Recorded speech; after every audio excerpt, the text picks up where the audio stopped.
22 अप्रैल के बाद अभी आज 24 मई है और इस पूरे एक महीने के बाद मोदी जी ने जो कहा था, मधुबनी में आकर कहा कि पहलगाम तो गए नहीं, कश्मीर गए नहीं, ऑल पार्टी मीटिंग में भी रहे नहीं, बिहार में आ गए थे चुनाव की सभा करने के लिए, और उन्होंने कहा था कि न्याय मिलेगा, आतंकियों को सज़ा मिलेगी। और न्याय के ही नाम पर ये ऑपरेशन सिंदूर जब शुरू हुआ था, यही कहा गया था कि ये पीड़ित परिवारों को न्याय मिले, इसके लिए रियाज चल रहा है।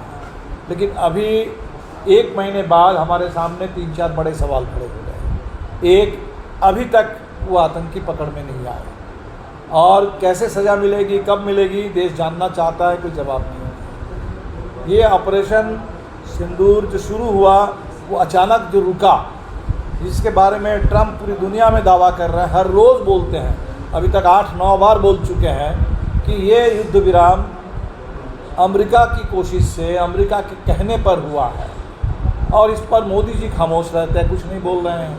तो मोदी जी की खामोशी का अर्थ दुनिया यही लगाएगी कि ट्रंप जो कह रहे हैं, जिनको मोदी जी अपना मित्र कहते हैं, अब की बार ट्रंप सरकार का नारा लगा के आए हैं अमेरिका में जा कर के, तो तब ट्रंप का ही जो कहना है दुनिया उसको सही मान लेगी। तो भारत सरकार इस पर खामोशी तोड़े, मोदी जी इस पर साफ साफ बताएं भारत के लोगों को कि मामला है क्या। तीसरा, इतना बड़ा कश्मीर जहां सबसे ज़्यादा सैनिक बल, अर्धसैनिक बल की तैनाती है, चप्पे चप्पे पर वहाँ पूरे मिलिट्री और पैरामिलिट्री की उपस्थिति रहती है। उस कश्मीर में 2-2 हज़ार लोग, पर्यटक, उनके लिए कोई एक पुलिस नहीं है, कोई सुरक्षा तंत्र नाम की कोई चीज़ वहाँ नहीं है। इतना बड़ा मामला कैसे हुआ? जबकि वही कश्मीर में 7-8 अप्रैल को हमारे गृह मंत्री खुद गए थे जायज़ा लेने के लिए, जायज़ा लेकर के आ गए थे मीटिंग करके, और उन्होंने कहा कि सब ठीक है। 19 तारीख को मोदी जी को जाना था उद्घाटन करने के लिए, उनका कार्यक्रम इन वक्त पर रद्द किया गया। शायद कोई सूचना सरकार के पास रही होगी, कोई आशंका रही होगी, और अगर कोई आशंका रही होगी तब तो और बड़ा सवाल बनता है कि 2-2 हज़ार पर्यटक, उनके लिए कोई सुरक्षा क्यों नहीं रही? तो ये सुरक्षा का बड़ा सवाल है। और बड़ा सवाल ये भी है कि आज ये जो लगातार भारत के बारे में घोषणाएं अमेरिका करते जा रहा है, टैरिफ के बारे में अमेरिका ने कह दिया कि भारत सरकार बहुत टैरिफ लगाती थी, हमने कह दिया और भारत सरकार ने टैरिफ कम कर दिया, टैरिफ खत्म कर दिया बहुत सारे मामलों में। इसका सीधा असर हमारे व्यापार पर है। जो सामान हम अमेरिका में बेचते थे, चाहे वो किसानों का सामान हो, उत्पाद हो, वो फार्मास्यूटिकल्स हो, वो कोई भी, भारत का जो एक्सपोर्ट अमेरिका में था वो प्रभावित होगा। अमेरिका टैरिफ बढ़ाएगा, और अमेरिका का टैरिफ भारत में अगर घटेगा तो अमेरिका का सामान भारत में ज़्यादा बिकेगा। तो ये भारत की इकोनॉमी से जुड़ा हुआ सवाल है, अंतर्राष्ट्रीय व्यापार से जुड़ा हुआ सवाल है। इस पर सरकार क्यों नहीं कुछ बोल रही है? तो अभी एक कौन सा दिन आ गया कि भारत की नीति के बारे में अमेरिका से घोषणा होती है, भारत सरकार चुप रहती है। और आज जो सांसदों को दुनिया में भेजा गया, 7-7 टीम बना करके भेजा गया, तो अभी तक तो हम लोग यही सुनते रहे हैं कि मोदी जी सबसे ज़्यादा अगर कहीं सफल है, विदेश नीति के मामले में सफल है, दुनिया में डंका बजता है, विश्व गुरु है, दुनिया के तमाम देशों के बड़े नेताओं के साथ, राष्ट्रप्रधान के साथ गले मिलते हैं, डोनाल्ड ट्रंप को, कभी ओबामा को दोस्त बताते हैं। लेकिन आज जब हिंदुस्तान इतने बड़े संकट में फंसा, पहलगाम की घटना के बाद ऑपरेशन सिंदूर शुरू हुआ, तब देखा हमने कि हम बिल्कुल अलग थलग थे, किसी देश ने हिंदुस्तान का साथ नहीं दिया। तो विदेश नीति, राष्ट्रीय सुरक्षा नीति पूरी तरह फेल, राष्ट्र की विदेश नीति बड़े सवालिया निशान के घेरे में है। और इस समय जो विफलता सरकार की है, तो उसका कल तक तो आप पूरे विपक्ष को कहते थे कि देशद्रोही है, अर्बन नक्सल है, राष्ट्र विरोधी है, तरह तरह की बात करते थे।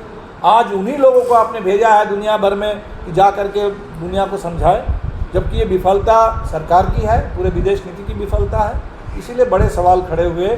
और सबसे बड़ा सवाल तो ये है कि ये जो ऑपरेशन सिंदूर शुरू में सेना को आगे किया गया, लोगों को अच्छा लग रहा था कि वहाँ हमारे देश के विदेश सचिव, वहाँ सफिया कुरैशी, भूमिका सिंह आकर के देश को बता रही थी कि भाई क्या हुआ नहीं हुआ। आज हम देख रहे हैं कि सेना के उन अधिकारियों पर गाली, आज सोफिया कुरैशी के बारे में इतना घटिया बयान भाजपा के मंत्री ने दिया है और उनके ऊपर कोई कार्रवाई नहीं हो रही है। और अब हमारे देश के विदेश सचिव, उनको अपना ट्विटर अकाउंट लॉक कर देना पड़ा, उनको गाली पड़ रही है, सरकार खुद आगे नहीं आती उनको बचाने के लिए।